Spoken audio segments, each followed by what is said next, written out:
nga temperatura nga masinati nga posibleng musaka pa karong Mayo. Alang sa dugang weather update, ani si Engineer Alkiblat ang OIC sa Pag-asa Visayas.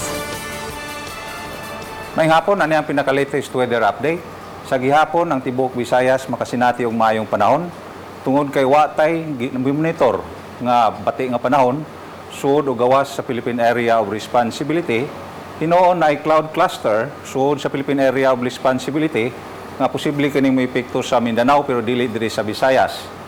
Ang easterlies o hanging sidlakan muni padayong may epekto sa Visayas nga makamugna kinig init o kalimuot nga panahon, pero ugma posible ang mga pagpanagom sa kalangitan, inubanan kining mga patak-patak nga mga pagulan o panugdog o kilat tungod sa localized thunderstorm.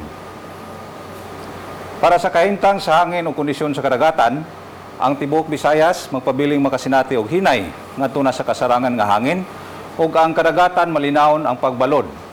Ang dinhi sa Metro Cebu, ang dagat muhunas ugma sa mga alas 3:02 sa kadlawon nga may gimub-on nga 0.25 ka metros o mutaob ugma sa mga alas 8:37 sa gabi nga may gitason nga 1.9 ka metros. Para ugma, ang range of temperature diri sa Metro Cebu from 25 to 33 degrees Celsius, sa Bohol 24 to 33 degrees Celsius, sa Siquijor o Negros Oriental 25 to 32 degrees Celsius, o mas taas diri sa Samar nga may 25 to 33 degrees Celsius, o sa may Leyte 25 to 32 degrees Celsius, o may equivalent kini nga heat index nga mag-range og 40 to 42 degrees Celsius diri sa tibuok Visayas o naagyapon sa extreme caution. Para sa itong extended weather outlook sa Wednesday, naagyapon ng kahigayunan nga dunay mga pagulan pero patak-patak lang kini sa pipila ka mga lugar ug dili magdugay tungod gyapon sa localized thunderstorm. Sa Thursday ngadto na sa Friday, mo banos ang init nga panahon o taas ang temperatura o mumaba ang kahigayunan nga dunay mga pag-ulan. Sunrise tomorrow at 5:27 a.m.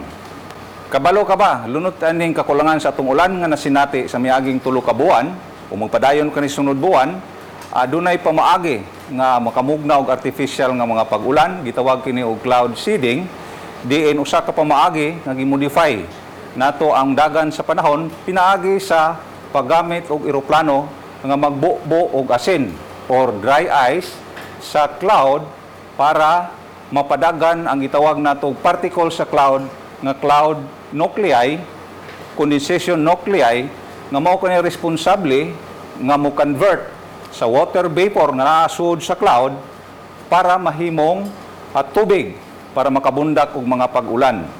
Pero mga kapuso, dili gyapon ni mahimo kung wa tay makita sa kalangitan nga potential cloud nga makahimo og ulan or seedable cloud. So nining panahon sa summer o inubanan aning El Nino, talagsa ra kayo, nihit ang maong klase sa cloud. Busa mga kapuso, padayon tang magdaginot og tubig.